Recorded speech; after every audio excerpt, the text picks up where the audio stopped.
नमस्कार विद्यार्थियों। आज हम कक्षा 12 का जो पांचवा अध्याय है, पंचम अध्याय है, सामाजिक विषमता एवं बहिष्कार के स्वरूप, उसका जो दूसरा भाग है, इस अध्याय का दूसरा और अंतिम भाग लेके आपके सामने प्रस्तुत हुए हैं। चलिए, आज के अध्ययन के मुख्य बिंदु है अन्य पिछड़ा वर्ग क्या है, प्रथम पिछड़ा वर्ग आयोग कब बना, या जो द्वितीय जो मंडल आयोग जिसको बोलते हैं वो कब बना, उसके बारे में पढ़ेंगे। उनकी क्या क्या समस्याएं हैं अन्य पिछड़ा वर्ग की, उनके बारे में चर्चा करेंगे। अन्य पिछड़ा वर्ग किसे कहते हैं उसके बारे में चर्चा करेंगे। फिर आदिवासी संघर्ष क्या है, औपनिवेशिक काल में और उसके पश्चात आदिवासी संघर्ष कैसे रहा, और उड़ीसा का जो एक आदिवासी संघर्ष था उसके बारे में भी हम चर्चा करेंगे। फिर महिलाओं की समानता व अधिकारों के लिए संघर्ष, इस टॉपिक को हम बड़े समग्रता से पढ़ेंगे। तो प्रमुख जितने भी विद्वान रहे हैं जिन्होंने महिलाओं की समानता और अधिकारों के लिए संघर्ष किया है, उनके बारे में अध्ययन करेंगे, उनके जीवन के बारे में पढ़ेंगे, और अंत में इस अध्याय के अंत में हम अन्यथा सक्षम व्यक्ति, जिनको हम दिव्यांग या विकलांग कहते हैं, उनके बारे में पढ़ेंगे। चलिए आज का अध्याय प्रारंभ करते हैं। विद्यार्थियों, अगर आपको हमारी क्लासेज पसंद आ रही हैं तो कृपया आप इस चैनल को सब्सक्राइब करें ताकि समय समय पर आपको नए वीडियो मिलते रहें। शेयर करें अपने दोस्तों के साथ, लाइक करें और कमेंट्स ज़रूर करें ताकि हमें पता चले कि आप इन क्लासों को किस प्रकार से देख रहे हैं, किस प्रकार से आप इनको पसंद कर रहे हैं। चलिए, सबसे पहले हम बात करते हैं अन्य पिछड़ा वर्ग की। अन्य पिछड़ा वर्ग, देखिए, हमारे समाज में अनुसूचित जाति और जनजाति के अलावा भी एक ऐसा समूह है, या ऐसे जातियों का एक समूह है, या लोगों का एक ऐसा समूह है जो सामाजिक सुविधाओं से अभी तक वंचित हैं, या फिर वो भी अभी तक पीड़ित हैं। ना तो वो अग्रणी जातियों में आते हैं, ना तो वो जो ऊपरी जातियां हैं, जो अग्रणी जातियां हैं उनमें आते हैं, और ना ही वो जो दलित जातियां हैं या एकदम जो निम्न जातियां हैं उनमें आते हैं। ये दोनों में ही शामिल नहीं है। ये दोनों के बीच के जो लोग बच जाते हैं, या जो ऐसे समूह हैं जो आमतौर पर शैक्षणिक और सामाजिक आधार पे, और कह सकते हैं कि समाज से पिछड़े हुए हैं, जो सामाजिक और शैक्षणिक आधार पे समाज में पिछड़े हुए हैं, इनको हमारे यहाँ अन्य पिछड़ा वर्ग या ओबीसी कहते हैं, अदर बैकवर्ड क्लास। मूलतः ये माना गया है कि ये जो वर्ग है, या लोगों का ऐसा समूह या जातियों का ऐसा समूह है जो सामाजिक और शैक्षणिक रूप से पिछड़ा हुआ है। न तो वो जाति क्रम में अग्रणी जातियों के समान है, न ही वो जाति क्रम में जो निम्नतम सोपान है जिसको हम दलित कहते हैं उनके साथ जुड़ा हुआ है। ये दोनों अग्रणी और दलित, इन दोनों के बीच का जो समूह है उसको अन्य पिछड़ा वर्ग या अदर बैकवर्ड क्लास कहा गया है। वैसे तो हमारे यहाँ अन्य पिछड़ा वर्ग को है वो सार्वजनिक क्षेत्रों में, सरकारी नौकरियों में, या कह सकते हैं कि उच्च शिक्षण संस्थाओं में, सब में शिक्षा में 27% आरक्षण प्राप्त है। देखिए, हमारे यहाँ अन्य पिछड़ा वर्ग का आयोग का गठन भी किया गया है। जैसे अनुसूचित जाति और जनजाति आयोग का गठन किया गया है, वैसे ही हमारे यहाँ अन्य पिछड़ा वर्ग आयोग का भी गठन किया गया है, जो कि 1993 में 14 अगस्त 1993 को हुआ है। संविधान का जो एक अनुच्छेद है, अनुच्छेद 338B, जिसमें अनुसूचित जाति और जनजाति के लिए भी प्रावधान है, वहीं इसका प्रावधान भी किया गया है राष्ट्रीय पिछड़ा वर्ग आयोग का। इसका मुख्यालय दिल्ली में है और वर्तमान में इसके अध्यक्ष हैं भगवान लाल साहनी। और हमारे यहाँ जो अन्य पिछड़ा वर्ग है आयोग है, उसको संविधान के 102वां जो संविधान संशोधन हुआ था उसके द्वारा संवैधानिक दर्जा दे दिया गया है। देखिए, जैसे 93 संविधान संशोधन के द्वारा पंचायती राज संस्थाओं को संवैधानिक दर्जा दे दिया गया है, या संविधान में उनका उल्लेख कर दिया गया है, उसी प्रकार से जो 102वां संविधान संशोधन हुआ उसके तहत अन्य पिछड़ा वर्ग आयोग को अब एक संवैधानिक संस्था मान लिया गया है, उसको संविधान में उल्लेखित कर लिया गया है। अब देखिए अन्य पिछड़ा वर्ग के बारे में कुछ और भी बातें हम पढ़ेंगे, लेकिन उससे पहले हम समझ लेते हैं कि समाज का ऐसा समूह है या जातियों का एक तरीके से ऐसा समूह है। वैसे तो मुख्यतः हम इसको एक तरीके से जातियों का समूह कह सकते हैं कि ऐसी जातियों का समूह है जो न तो अग्रणी जातियों के साथ जाति क्रम में शामिल हो सकती हैं, ना ही वो एकदम निम्न जातियों के साथ जाति में शामिल हो सकती हैं, लेकिन फिर भी वो सामाजिक और शैक्षणिक दृष्टि से पिछड़ी हुई हैं। समाज में अभी भी वो पिछड़ी हुई हैं, अभी भी उनमें अशिक्षा का प्रचार प्रसार है, अभी भी वो पूर्ण रूप में शिक्षित नहीं है। चलिए आगे बात करते हैं। अब हम बात करते हैं अन्य पिछड़ा वर्ग आयोग के बारे में, या अन्य पिछड़ा वर्ग के साथ जो प्रमुख चीज़ें जुड़ी हुई है उनके बारे में। तो देखिए अन्य पिछड़ा वर्ग के लिए सर्वप्रथम हमारी भारत की सरकार, जो उस समय जो प्रधानमंत्री पंडित जवाहरलाल नेहरू थे, इन्होंने अन्य पिछड़ा वर्ग के कल्याण हेतु काका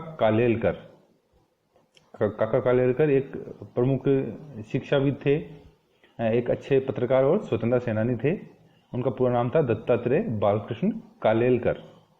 इनके नेतृत्व में इन्होंने नेहरू सरकार ने 29 जनवरी 1953 में प्रथम पिछड़ा वर्ग आयोग का गठन किया, जिसे काका कालेलकर आयोग भी कहा जाता है। इस आयोग ने 30 मार्च 1955 को केंद्र सरकार को अपनी रिपोर्ट प्रस्तुत की। देखिए ये जो काका कालेलकर आयोग है, आप काका कालेलकर आयोग के जो अध्यक्ष काका कालेलकर हैं उनकी तस्वीर देख पा रहे हैं। इनका मुख्य उद्देश्य यही था कि भारत में जो सामाजिक और शैक्षणिक दृष्टि से पिछड़े जो लोग हैं उनके बारे में पता लगाए, उनके बारे में जानकारी दे सरकार को कि वे कितने लोग हैं या लगभग कितनी जनसंख्या है वो अन्य पिछड़ा वर्ग में या पिछड़े वर्ग में शामिल हो सकती है, जो शैक्षणिक और सामाजिक दृष्टि से पिछड़े हुए हैं।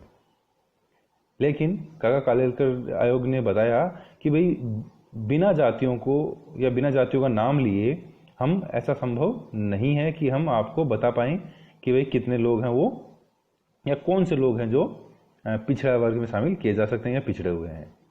तो उन्होंने कहा कि जाति के आधार पर ही यह बताया जा सकता है और जातीय जनगणना के द्वारा ही इस चीज़ का पता लग सकता है कि कौन कौन से लोग हैं या कितने प्रतिशत लोग हैं जो भारत में पिछड़े हुए हैं सामाजिक और शैक्षणिक दृष्टि से। तो इस आयोग ने सिफारिश की कि 1961 की जो जनगणना है उसको जाति के आधार पर करवाया जाए, ताकि पता चले कि किस जाति के कितने लोग हैं भारत में। फिर इनका एक और प्रस्ताव था कि संपूर्ण महिलाओं को या स्त्रियों को पिछड़ी जाति में शामिल किया जाए या पिछड़ा हुआ माना जाए। मेडिकल व इंजीनियरिंग आदि में अन्य पिछड़ा वर्ग को या पिछड़ा वर्ग को 70% आरक्षण प्रदान किया जाए। सरकारी व स्वायत्तशासी संस्थाओं में प्रथम श्रेणी में 25%, द्वितीय श्रेणी में 33% और तृतीय व चतुर्थ श्रेणी में इनको 40% आरक्षण दिया जाए। ऐसी सिफारिश की गई, किसके द्वारा? काका कालेलकर आयोग के द्वारा की गई।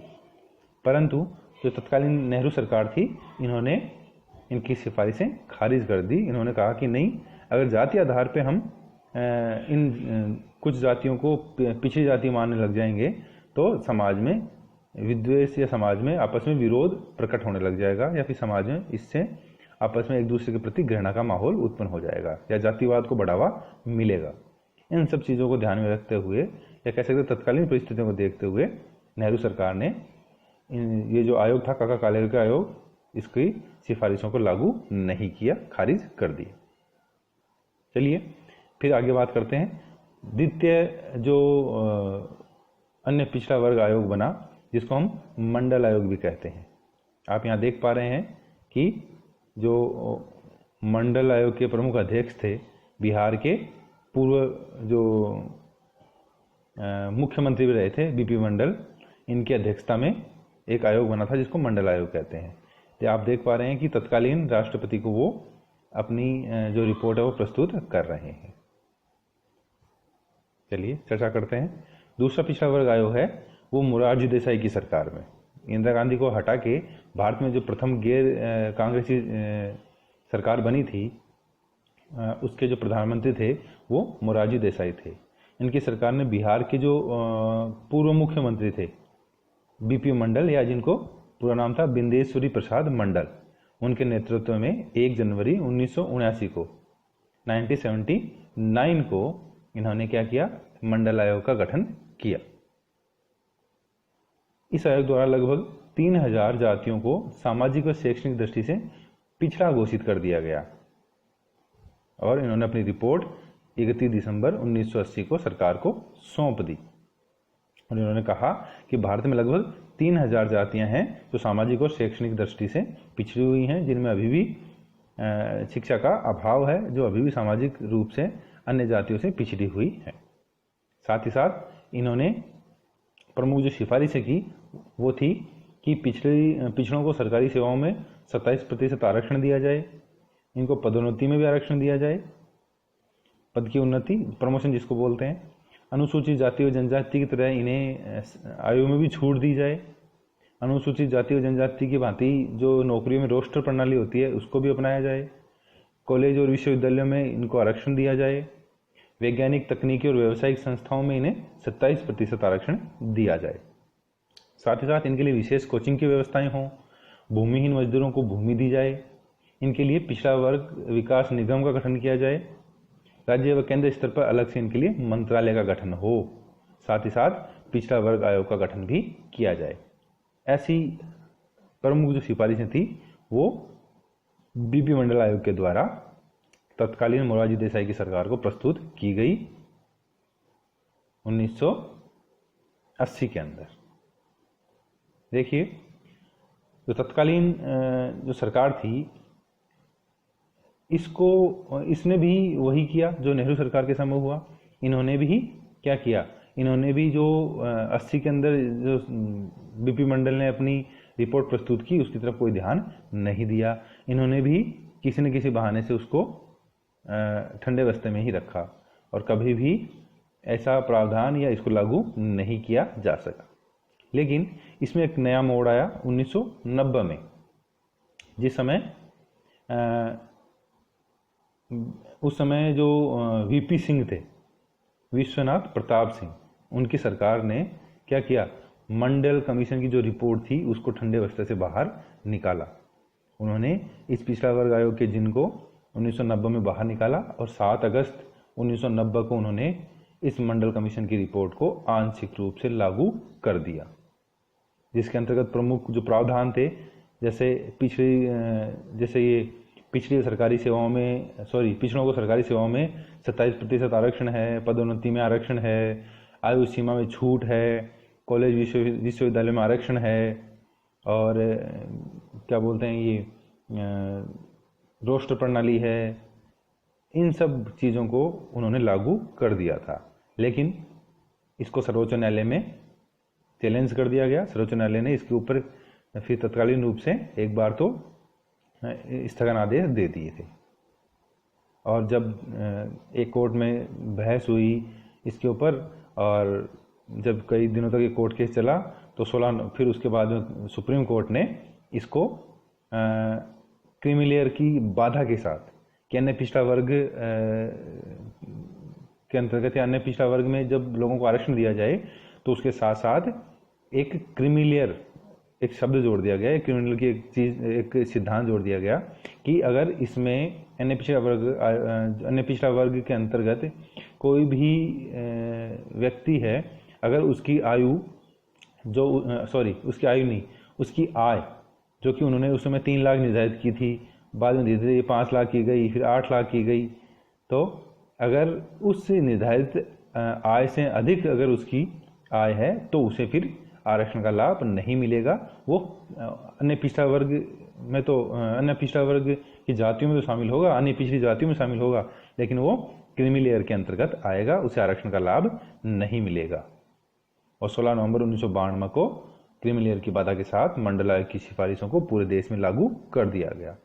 इसका काफ़ी विरोध भी हुआ, काफ़ी जगह विश्वविद्यालयों में, कॉलेजों में हिंसा भी हुई, काफ़ी जगह इसके लिए बड़े बड़े आंदोलन किए गए, लेकिन सरकार ने फिर भी इसको लागू किया और आज ये वर्तमान में यही व्यवस्था लागू भी है।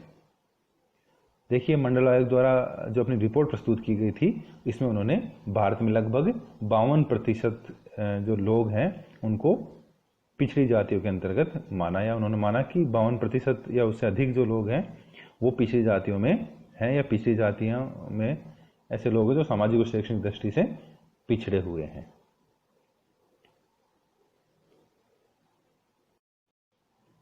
चलिए अब हम चर्चा करते हैं आदिवासी संघर्ष की। देखिए, भारत में केवल जो पूर्वोत्तर राज्य हैं, जिनके अंतर्गत हम 7 सिस्टर लैंड को भी शामिल करते हैं, जैसे मणिपुर, नागालैंड, त्रिपुरा, सिक्किम, आसाम, मेघालय, केवल इन राज्यों को छोड़ के भारत में वर्तमान में ऐसा कोई भी इलाका नहीं है जिसको हम एक तरीके से अनुसूचित जनजाति के लिए या अनुसूचित जनजातीय क्षेत्र कह सकते हैं, या जहाँ बहुत बड़ी मात्रा में अनुसूचित जनजाति के लोग रहते हों या जनजातीय लोग रहते हों। वर्तमान में गैर जनजातीय लोग हैं वो जनजातियों के इलाकों में जाकर रहने लग गए हैं। देखिए, मध्य प्रदेश है, उत्तर प्रदेश है, बिहार है, या महाराष्ट्र के कुछ इलाके हैं, या उत्तराखंड के कुछ इलाके हैं, छत्तीसगढ़ है, झारखंड है। इन सब इलाकों में आप देखते हैं कि इनको अब पूर्ण रूपेण हम जनजातीय इलाके नहीं कह सकते हैं। जिस प्रकार से हम पूर्वोत्तरीय भारत के जो मणिपुर है, त्रिपुरा है, नागालैंड है, इनको मान सकते हैं, उस प्रकार से हम इनको जनजातीय क्षेत्र नहीं मान सकते हैं, क्योंकि अब यहाँ के जो जनजातीय लोग हैं वो भी क्या हैं, अलग अलग भागों में बंट गए हैं। ये लोग अपने रोजगार के लिए अलग अलग जगह स्थानांतरित हो गए हैं। साथ ही साथ जो मुख्य धारा की या मुख्य जातियां हैं, जो जनजातियों के अलावा जो लोग हैं वो भी जातियां हैं, वो अब इनके साथ रहने लग गई हैं। जनजातीय लोग वो काम की तलाश में पूरे देश में जाके अपना काम रोजगार प्राप्त कर रहे हैं। साथ ही साथ जो अन्य जातियां हैं वो भी अब इन जनजातीय इलाकों में रह रही है। इसलिए एक तरीके से जैसे हम पूर्वोत्तर भारत में जनजातियों को देखते हैं, उस प्रकार से हम भारत के अन्य इलाकों में इनको नहीं देख पाते हैं। देखिए, मुख्यतः क्या हुआ कि औपनिवेशिक काल में, अंग्रेजों के शासन काल में भी तेजी से जंगलों और उनके संसाधनों का दोहन किया गया। देखिए, ये जो जनजातीय लोगों के साथ इनका जो शोषण है या इनके संसाधनों का दोहन है, वो औपनिवेशिक काल में ही प्रारंभ हो गया था, अंग्रेजों के समय में ही प्रारंभ हो गया था। अंग्रेजों ने क्या किया, अंग्रेजों ने भी उसी समय औपनिवेशिक काल के दौरान ही उन्होंने जंगलों को आरक्षित कर दिया था। इनमें से जो जनजातीय लोग थे उनके अधिकार को जंगलों पर से समाप्त कर दिया गया था, उनको सरकारी नियंत्रण में ले लिया गया था। अब जो जंगल थे या जो इमारती लकड़ियां थी उनके लिए, या कह सकते हैं कि अन्य जो जंगल के जो संसाधन थे उनके लिए, बहुमूल्य जड़ी बूटियों के लिए, इन सब के लिए अंग्रेजों ने भी के शासन काल में ही जनजातीय लोगों को उनके अधिकारों से वंचित कर दिया गया, उनकी जमीनों से वंचित कर दिया गया था, जिसके अंतर्गत आदिवासियों को जंगलों की उपज एकत्रित करने व झूम कृषि करने से भी रोक दिया गया था। देखिए, आदिवासियों के साथ एक जो कृषि है जिसको हम झूम कृषि बोलते हैं वो जुड़ी हुई है। इसकी हम आगे चर्चा करेंगे कि झूम कृषि किसे कहते हैं, इसके बारे में हम आगे चर्चा करेंगे। इमारती लकड़ी के उत्पादन हेतु वनों का संरक्षण कर दिया गया। अब देखिए, जब इन जनजातीय लोगों को इनके जंगलों से वंचित कर दिया गया, इनके घरों से वंचित कर दिया गया, इनकी भूमि से वंचित कर दिया गया, तो इनके सामने एक बड़ा संकट उत्पन्न हो गया कि अब ये अपना जीवन यापन कैसे करें, अपनी आर्थिक क्रियाओं को किस प्रकार से संपादित करें। तो इन लोगों ने क्या किया, या तो ये इन लोगों ने या तो ये विस्थापित हो गए, अपनी जगहों को छोड़ के दूसरी जगहों में मजदूरी करने चले गए, काम की तलाश में चले गए, या फिर कुछ लोग हैं वो अवैध रूप से इन जंगलों का इस्तेमाल करने लगे। अनेक जो आदिवासी जो जनजातियां हैं या जो लोग हैं वो अवैध रूप से फिर इन जंगलों पे कब्जा करके सरकारी तौर पे हम इस चीज़ को अवैध मान सकते हैं कि भाई सरकार के नियमों के विरुद्ध वो इन जंगलों की लकड़ियों का, इन जंगलों के संसाधनों का उपयोग करने लग गए, जिसे सरकार द्वारा अपराधी या घुसपैठिया कहा जाने लगा। और जो कुछ और लोग थे वो मजदूरी की तलाश में जंगल छोड़ के चले गए और अलग अलग जगहों पे जाके विस्थापित हो गए। देखिए, अंग्रेजों के जाने के पश्चात भी यही स्थितियां रही। देखिए, भारत में जो जनजातियां हैं उनके साथ सदा ही दोहरा व्यवहार किया गया, या सदा ही उनके साथ समस्याएं सामने रही। इन लोगों कारण है कि जैसे जैसे जनसंख्या बढ़ी वैसे वैसे लोगों की आवश्यकताएं बढ़ी। जब लोगों की आवश्यकताएं बढ़ी तो लोगों ने अपने आवासों के अलावा भी जो गैर आवासीय क्षेत्र थे, जंगली क्षेत्र थे, उनका अतिक्रमण करना प्रारंभ कर दिया। और उनके अतिक्रमण के चक्कर में, संसाधनों की उपलब्धता के चक्कर में जनजातियों को अपने घरों से, अपने खेतों से, अपनी ज़मीन से, अपने आवास से, अपने पर्यावरण से, अपने जंगलों से हाथ धोना पड़ा। देखिए आज़ादी के बाद में भी यही हुआ। आज़ादी के बाद में राष्ट्रीय विकास के नाम पे या आर्थिक समृद्धि के नाम पे सरकारों ने क्या किया? सरकारों ने भी एक तरीके से उपनिवेशिक काल की जो नीतियां थी उन्हीं को ही सुचारू रूप से चालू रखा। उन्होंने भी क्या किया? आदिवासियों की ज़मीनें अधिग्रहित की, उन्होंने भी जंगलों का प्रयोग किया, उन्होंने भी जंगलों को आरक्षित घोषित कर दिया, जिसकी वजह से क्या हुआ? वही जनजातियां वहाँ से विस्थापित होने लगी, या आज़ादी के बाद भी वो स्थापित हुई। ये भी एक तरीके का क्या था? आंतरिक उपनिवेशवाद ही था। देखिए उपनिवेशवाद तो वैसे तो मुख्यतः ये होता है कि दूसरे एक देश का दूसरे देश के ऊपर अधिकार, लेकिन हमारे यहाँ तो क्या हुआ? एक तरीके से अंग्रेज जब गए तो उनकी जगह सरकार ने ले ली, तो सरकार ने भी वही प्रक्रियाएं अपनाई, जो वही नीतियां अपनाई जो पहले अंग्रेजों ने अपनाई थी। तो एक तरीके का जनजातियों के लिए तो ये उपनिवेशवाद ही था। बस इसको हम आंतरिक उपनिवेशवाद कह सकते हैं, हमारे देश के भीतर का भीतर उपनिवेशवाद, कि हमारे देश के कुछ लोगों ने उन जंगलों पे अधिकार कर लिया। पहले जो अंग्रेजों ने कर रखा था वो अब हमारी सरकारों ने कर लिया। इसको ही आंतरिक उपनिवेशवाद कहा गया।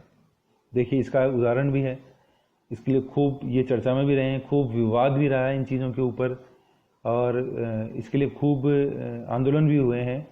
ये टीवी की और मीडिया की खूब सुर्खियाँ बनी है, जिसके अंदर है नर्मदा नदी पर बना हुआ सरदार सरोवर बांध।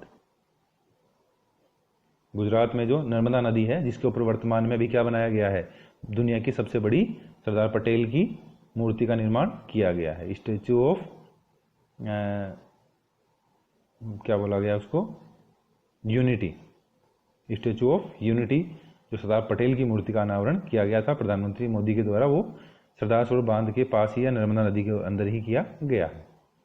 फिर है आंध्र प्रदेश में गोदावरी नदी है, उसके ऊपर पोलावरम बांध, और नर्मदा नदी जो सरदार सरोवर बांध है गुजरात, उसके ऊपर। उसकी वजह से पूरे भारत में बहुत बड़े आंदोलन हुए हैं। मेघा पाटकर, आमिर खान जैसे जो कलाकार हैं या जो समाज सुधारक हैं, इन्होंने इनके लिए बड़ा आंदोलन किया था सरदार सरोवर बांध के लिए।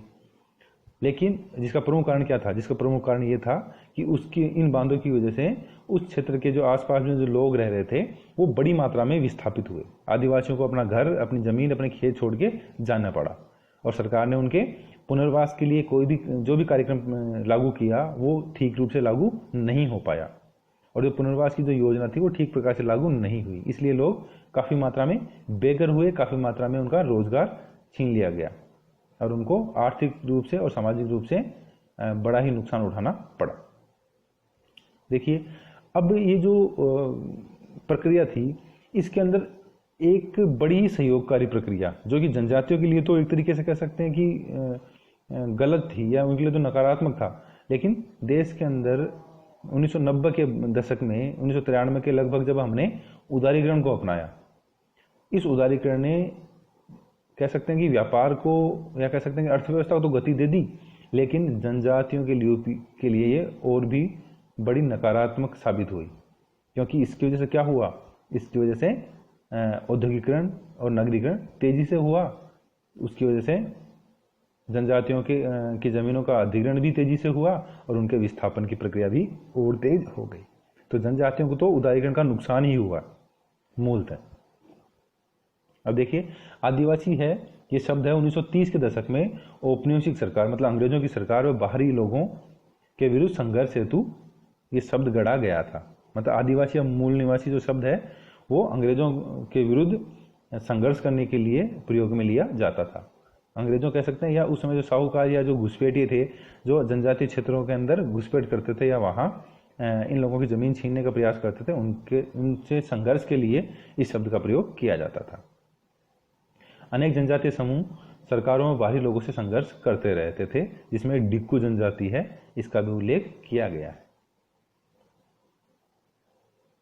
अब देखिए जब हम आदिवासी संघर्ष की बात करते हैं तो आदिवासी संघर्ष का एक बहुत बड़ी कह सकते हैं कि आदिवासी संघर्ष की जो सफलता है, या कह सकते हैं कि आदिवासी संघर्ष के अंतर्गत जो एक आदिवासियों को मूल सफलता मिली थी, या इस संघर्ष की वजह से जो बड़ा परिवर्तन आया था वो था वर्ष 2000 के अंतर्गत वर्ष 2000 में 3 नए राज्य बनना।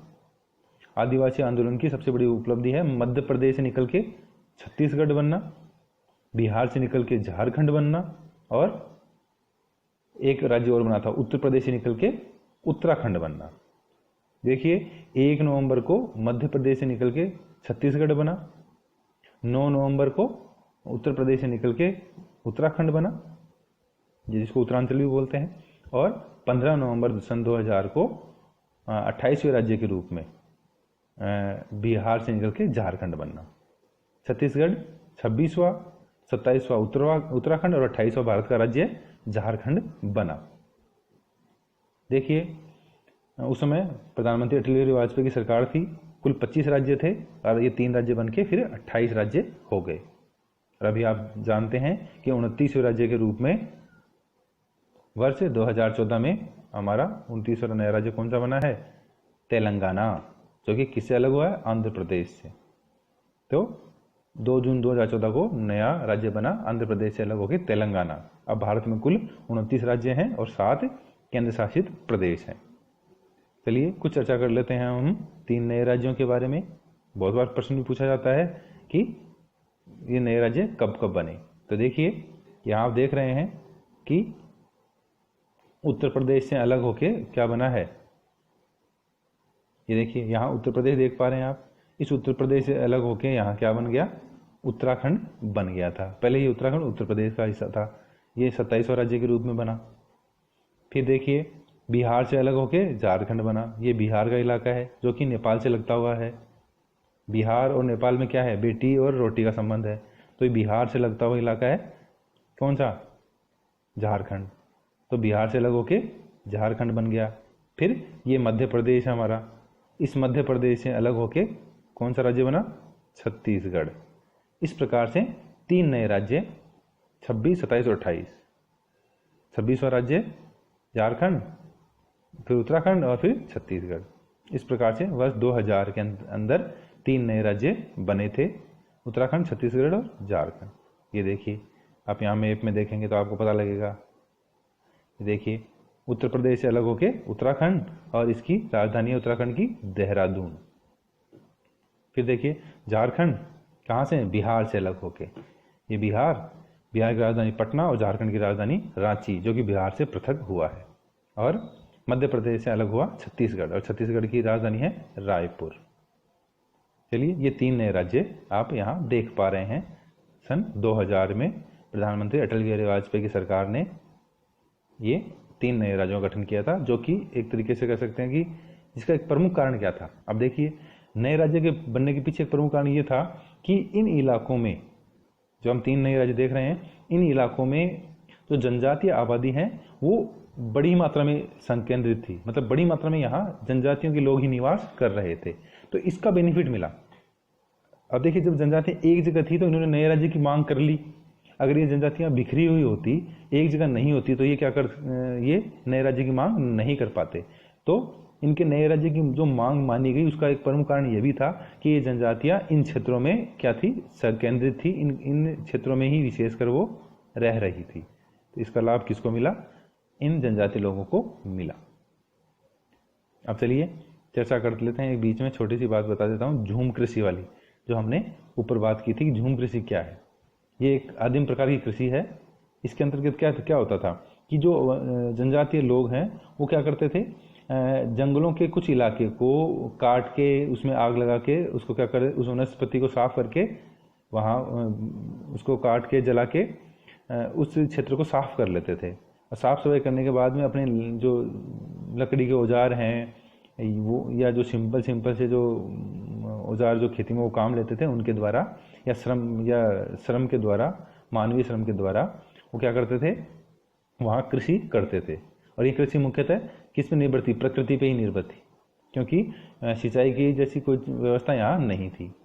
अब कई ये बारिश पे ही ये निर्भर होती थी, तो कई 3-4 साल तक वो उस जगह पे खेती करते थे। और फिर जैसे ही उस जमीन की उर्वरता क्षमता कम होने लगती, वो उस क्षेत्र को छोड़ के दूसरे जंगल में कहीं किसी और जगह पे जाके वहाँ की वनस्पति, वहाँ के जंगल को साफ करके वहाँ खेती करने लग जाते और उस जगह को छोड़ देते। फिर 4-5 साल तक जब वो जगह वापस उर्वरकता को अपना लेती या वापस उर्वरक हो जाती, तो फिर वो वहाँ वापस आ जाते या फिर किसी दूसरी जगह चले जाते और उस जगह को छोड़ देते। इस प्रकार क्या करते, जंगलों में साफ कर करके एक जगह से दूसरी जगह ये खेती की जाती थी। इसके लिए इसको स्थानांतरित खेती या झूम कृषि कहा जाता है। स्थानांतरित होना मतलब अपनी खेती को वो स्थानांतरित कर लेते थे, एक जगह से दूसरी जगह ले जाते थे, या फिर इसको झूम कृषि कहा जाता था। भारत की पूर्वोत्तर पहाड़ियों में आदिम जातियों द्वारा की जाने वाली इस प्रकार की कृषि को झूम कृषि कहते हैं। चलिए अब हम एक चर्चा और कर लेते हैं कलिंगर हत्याकांड की। जब हम आदिवासी संघर्ष की बात कर रहे हैं, जब हमने छत्तीसगढ़, झारखंड और उत्तराखंड की बात की, तो एक वर्ष 2006 में एक आंदोलन हुआ था। उड़ीसा के पास एक जिला है जाजपुर, वहाँ का एक कस्बा है या वहाँ एक शहर है कलिंगनगर। ये देखिए, हम यहाँ देख लेते हैं मैप में, ये हम देख रहे हैं कि हमारा जो पूर्वी तट है, ये आप देख रहे हैं वो उड़ीसा राज्य है। हमारे पूर्वी तट के पास ये क्या है, ये हमारा उड़ीसा राज्य है। आप देख पा रहे हैं इस उड़ीसा राज्य में एक शहर का नाम है कलिंगनगर। उड़ीसा का जो राज्य है, उड़ीसा राज्य है, उसमें एक जगह है कलिंगनगर। अब देखिए इसके बारे में चर्चा करते हैं थोड़ी सी, कि इस कलिंगनगर में जिला है जाजपुर। अब यहाँ क्या है, ये जो क्षेत्र है ये लोह अयस्क से भरपूर क्षेत्र है। यहाँ लोहा बड़ी मात्रा में पाया जाता है। इस लोहे को निकालने के लिए बहुत बड़ी बड़ी कंपनियां हैं, जैसे टाटा स्टील है, जिंदल है। इन लोगों ने यहाँ की ज़मीनों का बहुत बड़ी मात्रा में अधिग्रहण किया और यहाँ सरकार के द्वारा बड़ी बड़ी परियोजनाओं लगाने के लिए इन्होंने अनुमति ले ली थी। अब जब टाटा स्टील कंपनी ने यहाँ नया प्लांट लगाना था, तो उसके लिए इन्होंने यहाँ ज़मीन अधिग्रहित की, लेकिन कुछ समस्याएं आ गई या फिर यहाँ के लोगों को यहाँ से विस्थापित होना पड़ा, और विस्थापन की भी उनकी जो प्रक्रिया थी उसको सही रूप से जब यहाँ संपादित नहीं किया गया, तो लोगों में इसके प्रति आक्रोश फैल गया। लोगों ने आंदोलन कर दिया और ये लोग 23 दिन तक इन्होंने वहाँ के का जो हाईवे था, जो मुख्य राजमार्ग था, उसको जाम कर दिया। सरकार ने दमन की नीति को अपनाया। सरकार ने इन लोगों का बलपूर्वक दमन किया और 2 जनवरी 2006 को सरकार ने यहाँ गोलीबारी कर दी, जिसके अंतर्गत 12 जो लोग थे या 12 जो आदिवासी थे वो मारे गए। और यही कारण है कि 2 जनवरी को ये लोग यहाँ शहीद दिवस के रूप में इसको मनाते हैं। तो ये भी एक आदिवासियों का बड़ा संघर्ष था, जिसके बाद में ये आंदोलन पूरे भारत में भी चर्चा का विषय बन गया। देखो आप यहाँ फोटो देख पा रहे हैं कि जो 12-13 लोग मरे थे, 12 लोग मरे थे, उनकी समाधि यहाँ बनाई गई है। यहाँ तक भी कहते हैं कि इन लोगों के हाथ के जो पंजे थे वो भी काट दिए गए थे और आज तक वो सुरक्षित रखे हुए हैं। आज तक उनका कोई डीएनए नहीं हुआ, कोई उनकी जांच नहीं हुई है। उसके संबंध में भी खूब चर्चाएं होती रहती हैं। समय समय पर जैसे ही 2 जनवरी के लगभग इनकी शहीदी दिवस का समय आता है, उस समय मीडिया के अंदर भी कई बार सुर्खियां बन जाती हैं। चलिए, हमने यहाँ कलिंग हत्याकांड की बात कर ली। चलिए अब हम बात करते हैं स्त्रियों की समानता और अधिकारों के लिए संघर्ष। देखिए, भारत के समाज में जहाँ अधिकांशतः पितृसत्तात्मक शासन व्यवस्था है या पितृसत्तात्मक परिवार प्रणाली पाई जाती है, वहाँ स्त्रियों को सदैव ही दोयम दर्जे का समझा गया है। हमारे यहाँ समाज में एक बड़ी ही ये सामाजिक विषमता है, ये सामाजिक असमानता है। ये सामाजिक असमानता और बहिष्कार का ये स्वरूप है कि यहाँ हमारे यहाँ लैंगिक आधार पर भेदभाव किया जाता है। देखिए, वैसे तो जो शारीरिक स्त्री और पुरुष के मध्य जैविक या शारीरिक अंतर तो हो सकता है। शरीर के रूप में दोनों एक दूसरे से भिन्न हो सकते हैं, दोनों की शारीरिक संगठन या शारीरिक गठन तो अलग अलग हो सकता है, ठीक है। लेकिन ये जो लैंगिक असमानता है वो मतलब प्रकृति ने स्त्री व पुरुष में कोई भेद नहीं किया है। शारीरिक रूप से उनके शारीरिक गठन में भेद किया है, उनके योग्यता में, उनके क्या कहते हैं बौद्धिकता में, किसी भी प्रकार का प्रकृति ने कोई विभाजन नहीं किया है। प्रकृति ने दोनों को बराबर रूप से, बौद्धिक रूप से संपन्न बनाया है। शारीरिक रूप से हम कह सकते हैं कि स्त्रियां थोड़ी कोमल होती हैं, पुरुष थोड़े दृढ़ होते हैं, लेकिन एक तरीके से मान सकते हैं कि वो अलग मैटर है। स्त्रियां हैं वो भी शारीरिक रूप से बड़ी ही सुदृढ़ हैं, क्योंकि वो बच्चों को जन्म भी देती हैं, इस संतति का निर्माण ही वही करती हैं, इस प्रकृति का आधार ही नारी है। इसलिए हम ये तो कह ही नहीं सकते कि वो स्त्रियां कोमल है, या कह सकते हैं कि भाई वो निर्बल है। निर्बल नहीं कह सकते उनको। कहने का तात्पर्य क्या कि लैंगिक असमानता प्राकृतिक नहीं है। प्रकृति ने अलग अलग लैंगिक विभाजन कर दिया, लेकिन उन्होंने कोई भेद नहीं किया। शारीरिक अंतर हो सकता है, लेकिन वो एक भेदभाव का कारण नहीं हो सकता। तो स्त्री और पुरुष के मध्य जो भेद उत्पन्न हुआ है वो हमारे समाज द्वारा उत्पन्न किया गया है। यह भेद है वो सामाजिक है। समाज ने इस असमानता का निर्माण किया है, प्रकृति ने इस असमानता का निर्माण नहीं किया। लैंगिक विभाजन भी जाति व वर्ग की तरह सामाजिक विषमता या असमानता व बहिष्कार का ही एक रूप है, जो हमने चर्चा की है कि लैंगिक विभाजन है। स्त्री और पुरुष के बीच जो विभाजन है, स्त्री और पुरुष के बीच जो भेद किया जाता है, जो असमानता बढ़ती जाती है, वो हमारे समाज के द्वारा ही बढ़ती जाती है। जैसे हम जाति के आधार पर भेदभाव करते हैं, जैसे हम वर्ग के आधार पर भेदभाव करते हैं, उसी प्रकार से हम लैंगिक आधार पर भी जो विभाजन कर रखा है, जो असमानता का व्यवहार हम स्त्रियों के साथ करते हैं, उसका कारण सामाजिक ही है। इस समाज की परंपराएं हैं, इस समाज की जो रूढ़िवादिता है वो है, इस समाज की जो व्यवस्था है, जो समाज का ढांचा है, उसी ने इसका निर्माण किया है। क्योंकि अगर ऐसा नहीं होता तो क्या जो पितृसत्तात्मक परिवार है उनमें तो क्या है, स्त्रियों को ना के बराबर अधिकार दिए गए हैं, और पितृसत्तात्मक परिवार में स्त्रियों को निम्न माना जाता है, उनको दोयम दर्जे का माना जाता है, उनको निर्बल माना जाता है, उनके साथ असमानता का व्यवहार किया जाता है, उनको योग्य नहीं माना जाता। अगर ऐसा होता, अगर स्त्रियां योग्य नहीं होती, अगर स्त्रियां योग्य नहीं होती तो मातृसत्तात्मक परिवार है, उनमें परिवार की मुखिया स्त्रियां नहीं होती। हमारे खस, नायर, गारो, टोडा, पूर्वोत्तर भारतीय जनजातियां, लद्दाखी बोटा, केरल की नायर, इन सब जनजातियों में आप देखते हैं कि मातृसत्तात्मक परिवार पाए जाते हैं।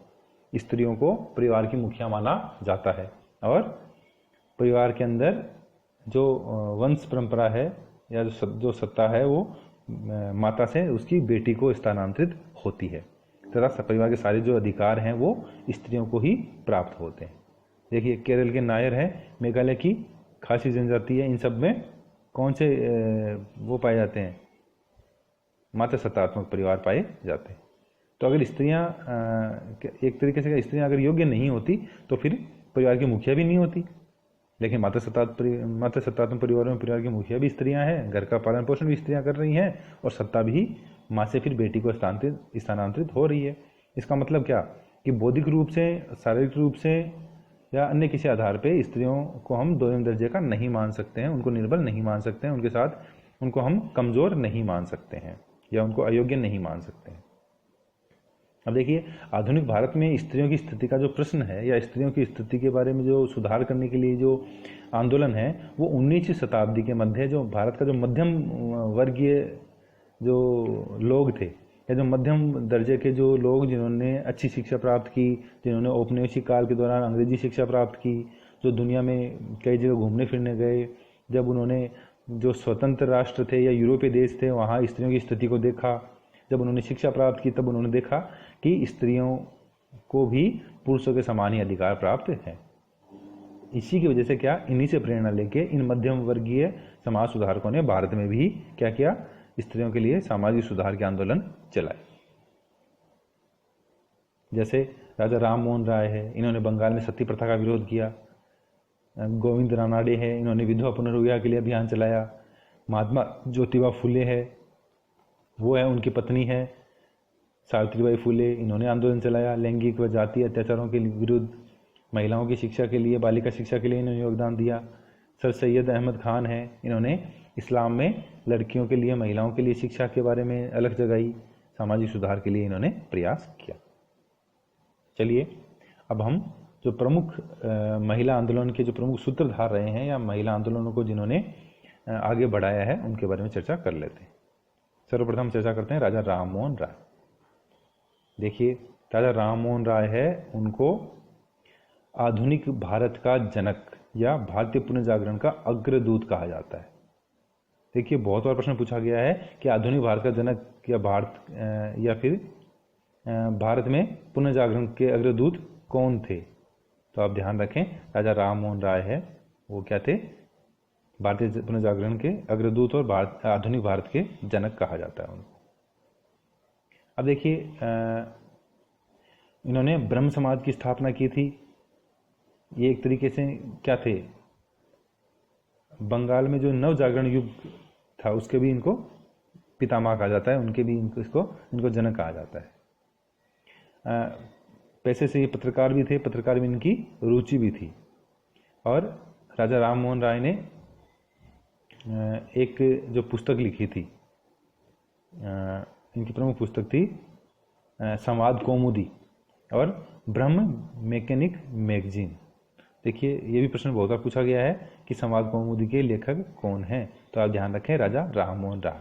साथ ही ब्रह्म मैकेनिकल मैगजीन या बंगदूत या मिरात उल अखबार, ऐसे जो कई जो प्रमुख पत्रों का इन्होंने संपादन किया। अब इनका जो योगदान है वो प्रमुखतः सती प्रथा के लिए माना जाता है।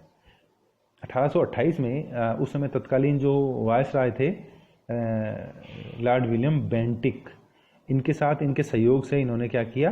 राजा राम मोहन राय ने सती प्रथा पर रोक लगवा दी थी 1828 में। और 1829 में उन्होंने ब्रह्म समाज की स्थापना की थी। 1829 में उन्होंने ब्रह्म समाज की स्थापना की थी। इनका जन्म 1772 में हुआ है और इनकी मृत्यु 1833 में हुई है। अब देखिए, राजा राम मोहन राय ने सती प्रथा का विरोध के पीछे उनका व्यक्तिगत कारण भी था। व्यक्तिगत कारण ये था कि इनकी जो भाभी जी थी वो सती हुई थी। जब इनके बड़े भाई की मृत्यु हो गई तो वो जब सती हुई तो इनको बड़ी पीड़ा हुई उस बात से। इनको बड़ा दर्द महसूस हुआ कि ये स्त्रियों के साथ तो बड़ा दुराचार किया जा रहा है, ये तो बड़ी ही एक तरीके से अत्याचार की चीज़ है, उनको शोषण किया जा रहा है कि उनको सती होने के लिए विवश किया जाता है। तो इस बात से त्रस्त होकर या इस बात से एक तरीके से मन में गलानी से भर के इन्होंने क्या किया? बाद में सती प्रथा का विरोध किया और 1828 में इन्होंने लॉर्ड विलियम बेंटिक की मदद से मैं उल्टा बोल गया था, वर्ष 1929 में उन्होंने लॉर्ड विलियम बेंटिक की मदद से सती प्रथा पर रोक लगा दी थी। 1828 में उन्होंने ब्रह्म समाज की स्थापना की थी। जिस साल उन्होंने ब्रह्म समाज की स्थापना की उसके एक साल बाद में उन्होंने सती प्रथा पर रोक लगवा दी थी। चलिए फिर आगे चर्चा करते हैं। हम महादेव गोविंद रानडे की चर्चा करते हैं। महादेव पैसे से ये न्यायमूर्ति थे, मतलब जज थे। इनका जन्म 18 जनवरी 1842 को निफाड, नासिक, महाराष्ट्र में हुआ था और इनकी जो मृत्यु है वो 16 जनवरी 1901 में हुई थी। ये ब्रिटिश काल के भारतीय न्यायाधीश, लेखक और समाज सुधारक थे। अब देखिए, रानडे थे, उन्होंने अनेक सामाजिक सम्मेलन के लिए आंदोलन किए।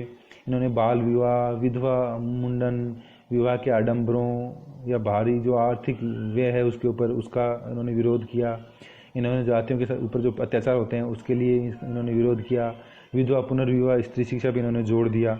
तो प्रमुखतः इनका विधवा पुनर्विवाह है या बाल विवाह है या जाति के इससे संबंधित जो भी शोषण है उसके विरुद्ध इन्होंने आंदोलन की। इन्होंने विधवा विवाह संगठन 1861 में इसकी स्थापना भी की और उसके संस्थापक भी ये बने।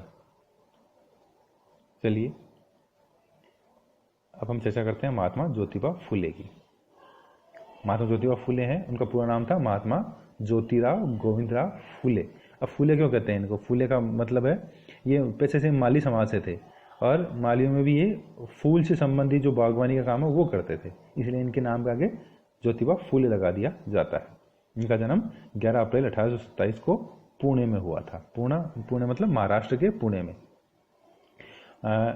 ये एक समाज सुधारक, समाज प्रबोधक, विचारक, समाजसेवी, लेखक, दार्शनिक और क्रांतिकारी कार्यकर्ता थे।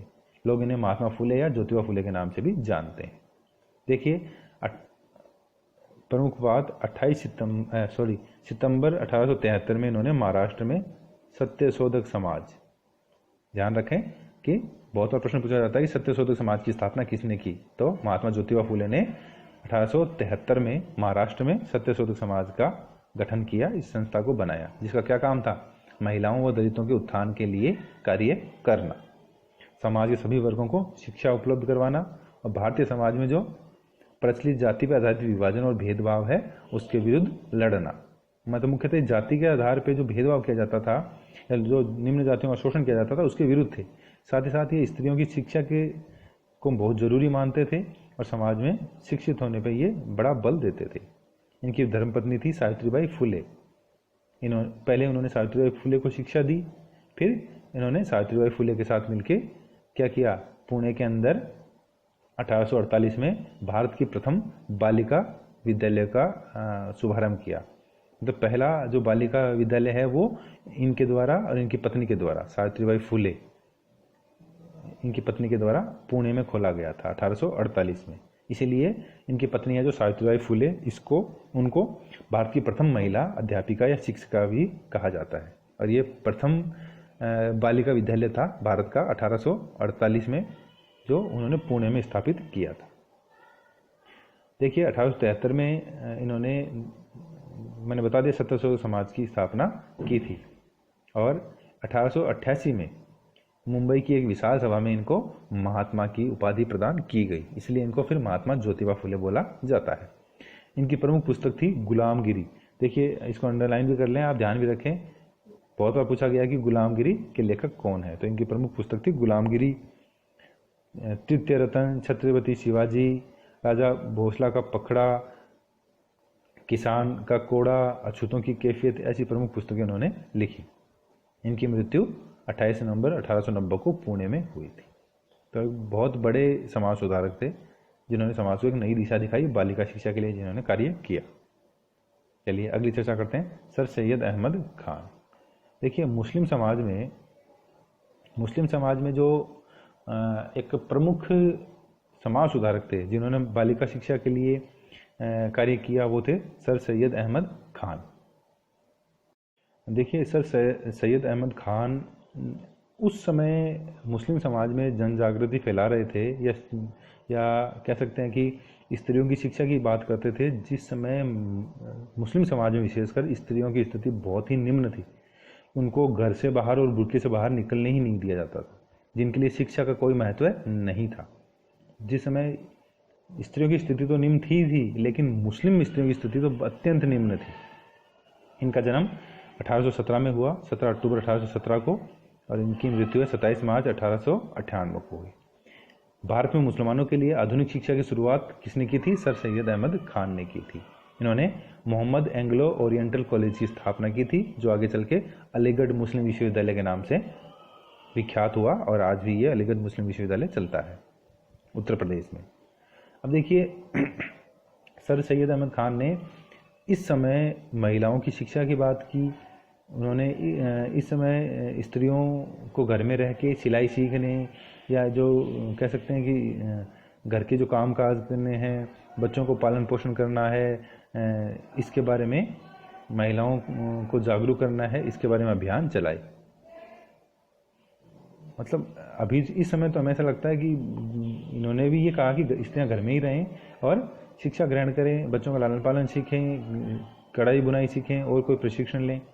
अभी तो हमें ऐसा लग सकता है कि ये कैसी विचारधारा है कि घर में ही रहें, लेकिन उस समय स्त्रियों की स्थिति अत्यंत निम्न थी मुस्लिम समाज की महिलाओं की, तो उनके लिए ये भी बहुत बड़ी बात थी। तो प्रथम जो चिंगारी है वो सर सैयद अहमद खान के द्वारा ही उस समय लगाई गई थी, ऐसा मान सकते हैं।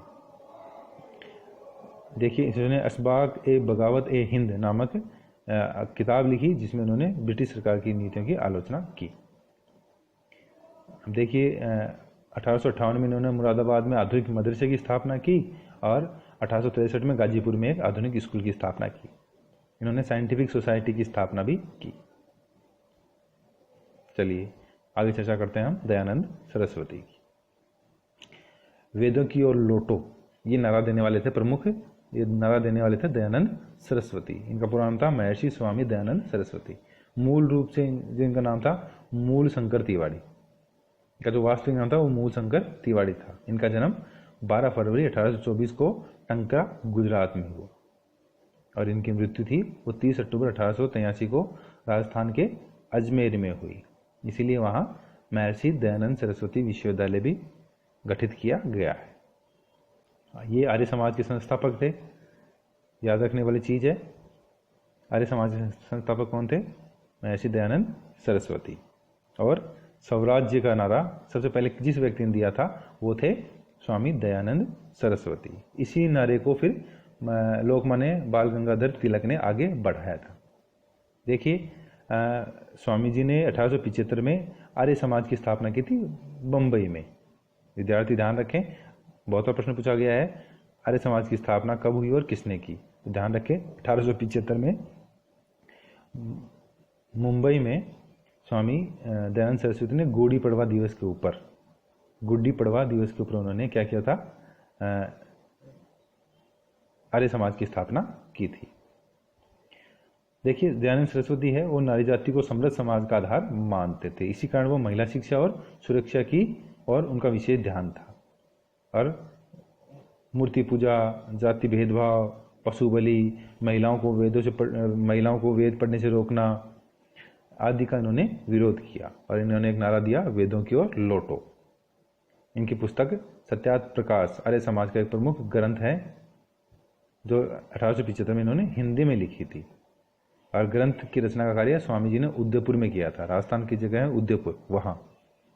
और इसका प्रथम संस्करण है वो अजमेर में प्रकाशित हुआ था। राजस्थान के अजमेर जिले में प्रकाशित हुआ था। देखिए, सत्यार्थ प्रकाश के जो लेखक हैं वो भी कौन है? दयानंद सरस्वती।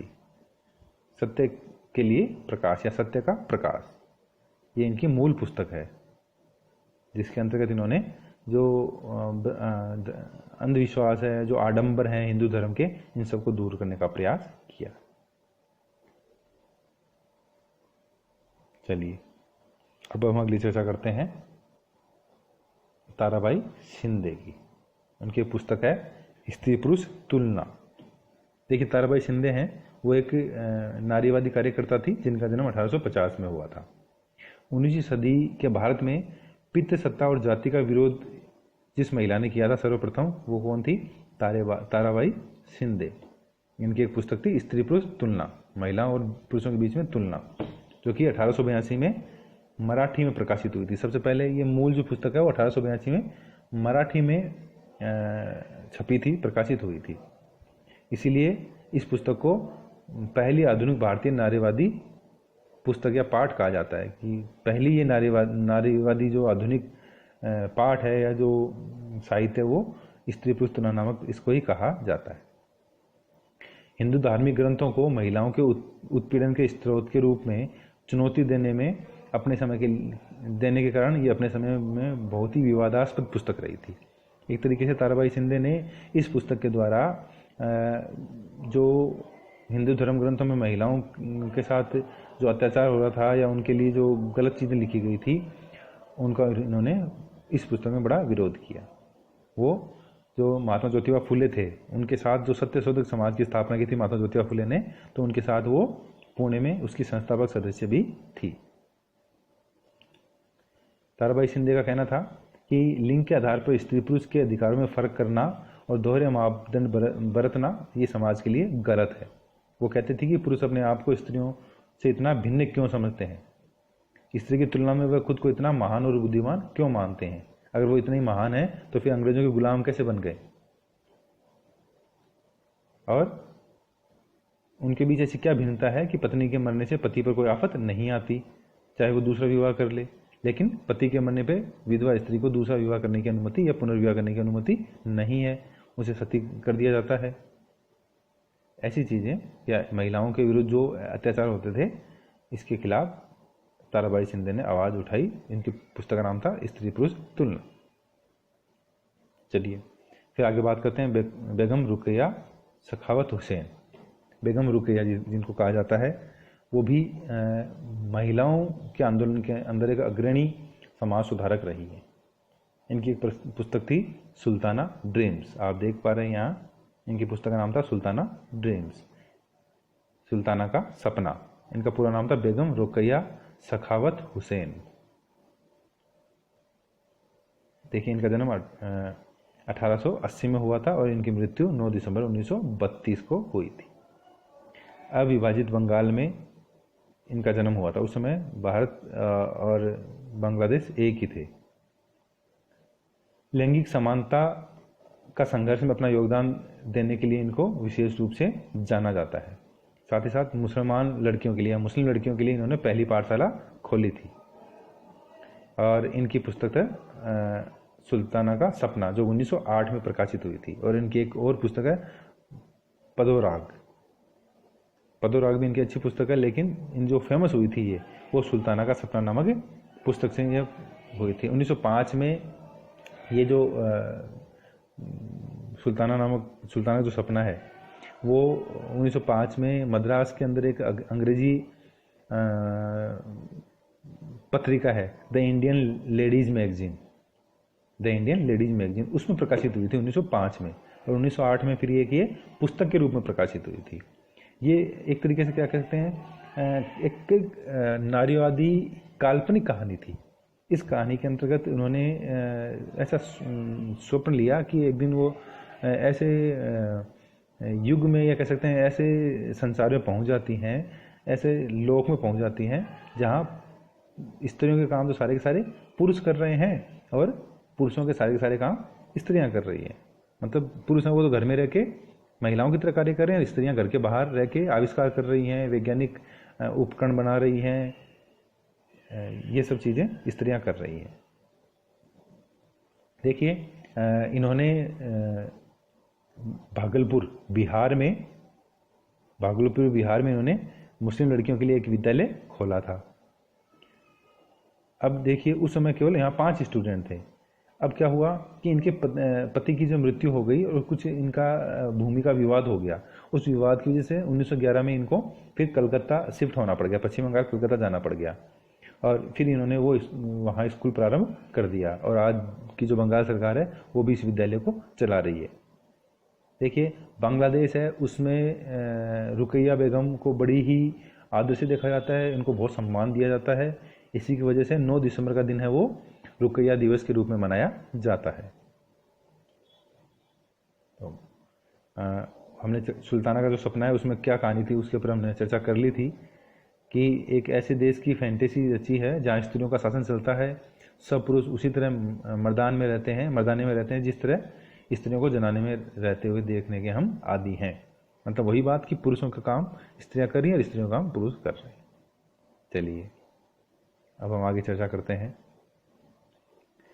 वर्ष 1931 में भारतीय राष्ट्रीय कांग्रेस का जो कराची अधिवेशन हुआ था, 1931 में जो कांग्रेस का कराची अधिवेशन हुआ था, उसमें हमारे यहाँ मूल अधिकारों की चर्चा की गई थी। उस कराची अधिवेशन में जो संकल्प पत्र था उसमें मूल अधिकारों के बारे में चर्चा की गई थी और ये भी कहा गया था कि स्त्रियों को भी पुरुषों के समान अधिकार दिए जाने चाहिए। तो ये भी एक तरीके से महिला आंदोलनों के रूप में या महिलाओं को अधिकार देने में एक नींव का पत्थर साबित होता है। देखिए 19वीं शताब्दी के जितने भी आंदोलन थे वो मुख्यतः सती प्रथा पे, बाल विवाह पे और विधवा पुनर्विवाह पे केंद्रित थे। अधिकांशतः इन्हीं का विरोध सारे के सारे समाज सुधारक कर रहे थे। और 1970 के दशक में नए आधुनिक मुद्दे आए जिनमें पुलिस अभिरक्षा में स्त्रियों के साथ बलात्कार, दहेज प्रथा, स्त्रियों हेतु प्रतिनिधित्व, स्त्री और असमान विकास के लैंगिक परिणाम आदि की ओर ध्यान केंद्रित किया गया। मतलब महिलाओं के लिए नए मुद्दे, जो परंपरागत मुद्दे थे उनको त्याग के अब नए आधुनिक मुद्दे, जहां स्त्रियों के साथ असमानता का व्यवहार किया जा रहा था, कार्यस्थल के ऊपर असमानता, नौकरियों में असमानता या महिला आरक्षण, दहेज प्रथा या बलात्कार है उसको रोकने के जो उपाय हैं, घरेलू हिंसा को रोकने के उपाय हैं, इन सब के बारे में 1970 के दशक में आंदोलन किए जाने लग गए थे।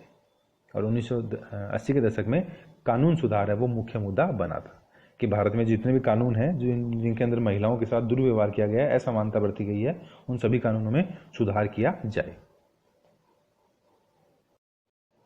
चलिए अब हम इस अध्याय का जो अंतिम बिंदु है, अन्यथा सक्षम व्यक्तियों का संघर्ष, जिनको हम विकलांग भी कहते हैं, जिनको हम नियोग्य भी कहते हैं, जिनको हम असशक्त कहते हैं, जिनको निशक्त कहते हैं, जिनको अपंग कहते हैं, उनके संघर्ष के बारे में चर्चा कर लेते हैं। नियोग्यता एक व्यापक शब्द है जो किसी व्यक्ति के शारीरिक, मानसिक, ऐन्द्रिक, बौद्धिक विकास में किसी भी प्रकार की कमी की ओर इशारा करता है, उसकी ओर इंगित करता है। अगर कोई व्यक्ति शारीरिक रूप से, हाथ पैर है, आँख है, शरीर का कोई अंग है, मानसिक रूप से या ऐन्द्रिक रूप से, इंद्रियों के रूप में आँख है, नाक है, कान है, या बौद्धिक रूप से, या उसकी जो बौद्धिक क्षमता है वो अच्छी नहीं है, उसमें कोई कमी है, तो उस व्यक्ति को हम निशक्त, अशक्त, अपंग या असक्षम कहते हैं। अभी देखिए वर्तमान में इनके लिए नया एक शब्द है, प्रधानमंत्री नरेंद्र मोदी ने मन की बात कार्यक्रम में कहा था, इनके लिए इनको दिव्यांगजन कहा था, दिव्यांग वाला इनको कहा था। देखिए नियोग्यता या अक्षमता है वो एक जैविक कमजोरी माना जाता है। इसको माना जाता है कि जैविक रूप से ये कमजोर लोग हैं, ये समाज की जो अन्य लोग हैं या जो समाज जो सामान्य लोग हैं उनके बराबर ये नहीं है, इनकी जैविक संरचना में ही कमी है, ऐसा माना जाता है, जो कि एक गलत धारणा है। असक्षम व्यक्ति की समस्या के कारण उसकी बाधा या कमजोरी को मान लिया जाता है। ये माना जाता है कि इनके साथ जो भी समस्याएं आ रही हैं वो इनकी खुद की कमजोरी की वजह से आ रही हैं, ऐसा माना जाता है। जबकि इसका प्रमुख कारण क्या है? सामाजिक भेदभाव है। देखिए विद्यालयों में या महाविद्यालयों में या सार्वजनिक स्थानों के ऊपर इनको चढ़ने में दिक्कत आती है, तो इसमें इस व्यक्ति की कमी नहीं है, इसमें दिक्कत है कि इनके लिए सुविधाएं नहीं दी जा रही है। जैसे अभी तो सभी सार्वजनिक स्थानों के ऊपर रैंप की व्यवस्था के लिए कह दिया गया है, चाहे स्कूल हो, चाहे कॉलेज हो, चाहे विश्वविद्यालय हो, चाहे कोई सार्वजनिक कार्यालय हो, सरकार इनके लिए विशेष रैंप की व्यवस्था करवाती है या इनके लिए विशेष लिफ्ट की व्यवस्था करवाई जाती है। देखिए मुख्यतः समाज में इनको पीड़ित के रूप में देखा जाता है।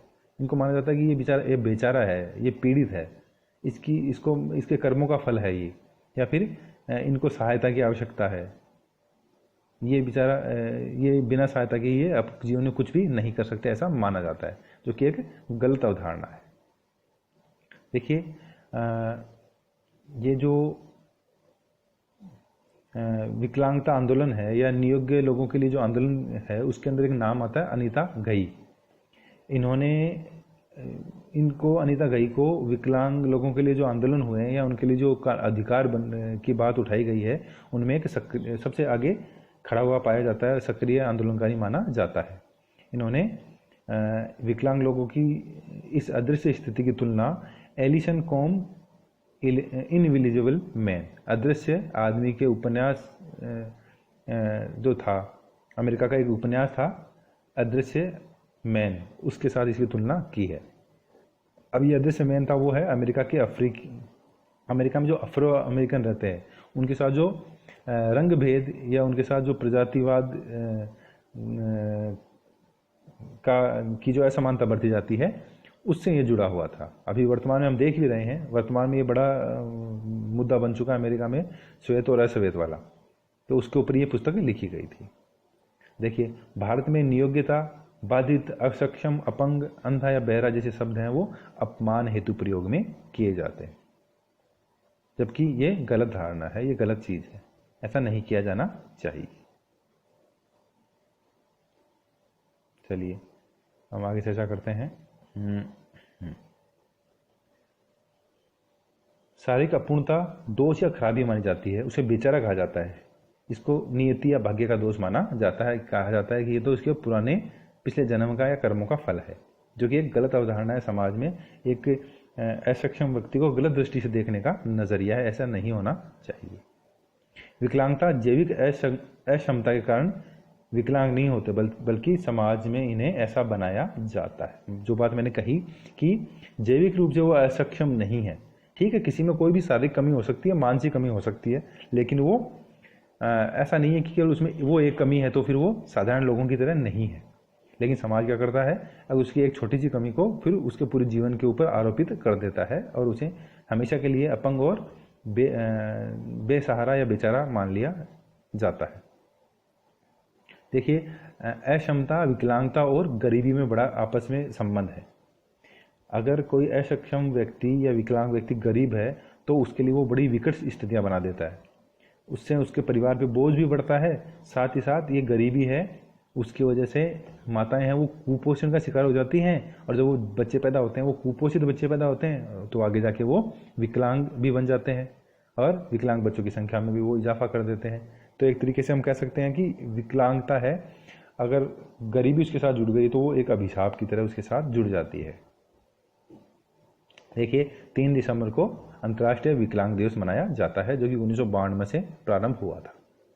ध्यान रखें इस बात को कि अंतर्राष्ट्रीय विकलांग दिवस है वो 3 दिसंबर को मनाया जाता है।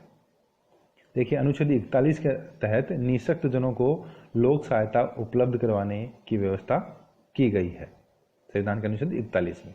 अब देखिए एक छोटी सी जानकारी और दे देता हूँ कि प्रथम वैश्विक या विश्व का जो प्रथम विकलांगता शिविर सम्मेलन है वो 2018 में लंदन में आयोजित किया गया था, और जो द्वितीय वैश्विक विकलांगता शिखर सम्मेलन है वो 6 से 8 जून 2019 को अर्जेंटीना के ब्यूनस आयर्स शहर में आयोजित किया गया था।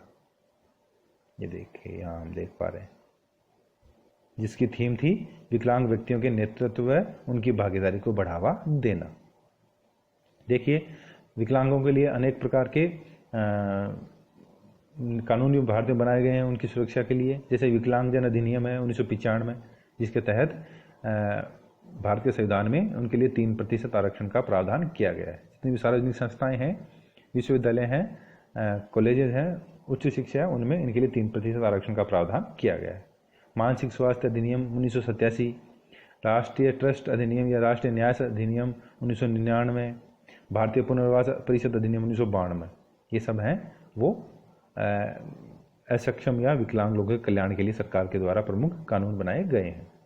देखिए 2011 की जनगणना के अनुसार भारत में लगभग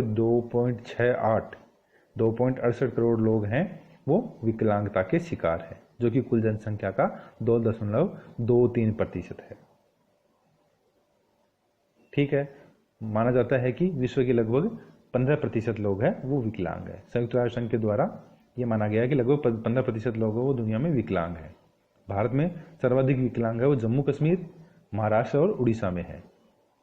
पुरुषों के बजाय महिलाओं के मुकाबले पुरुषों में विकलांगता अधिक पाई जाती है। भारत में सर्वाधिक लोकोमोटिव या चलने फिरने वाले जो लोग हैं, जिनके पैर या हाथ की प्रॉब्लम है, ऐसी विकलांगता सर्वाधिक पाई जाती है। और लगभग 45% विकलांग है वो भारत में अशिक्षित हैं, और लगभग 36% को भारत में रोजगार प्राप्त है। और नरेंद्र मोदी द्वारा इन्हें दिव्यांगजन कहा गया है या नया नाम दिया गया है, जो हमने पहले ऊपर चर्चा कर ली थी। चलिए विद्यार्थियों, आज का ये अध्याय है सामाजिक विषमता और बहिष्कार के स्वरूप, ये करीब करीब पूरा हो चुका है। मैंने हर पहलू को, हर विषय को, हर बिंदु को आपके सामने रखने का प्रयास किया है। आशा करता हूँ आपको इसका लाभ मिलेगा। इससे समझ जो भी प्रश्न है आप वो अब ठीक से समझ पाएंगे, देख पाएंगे।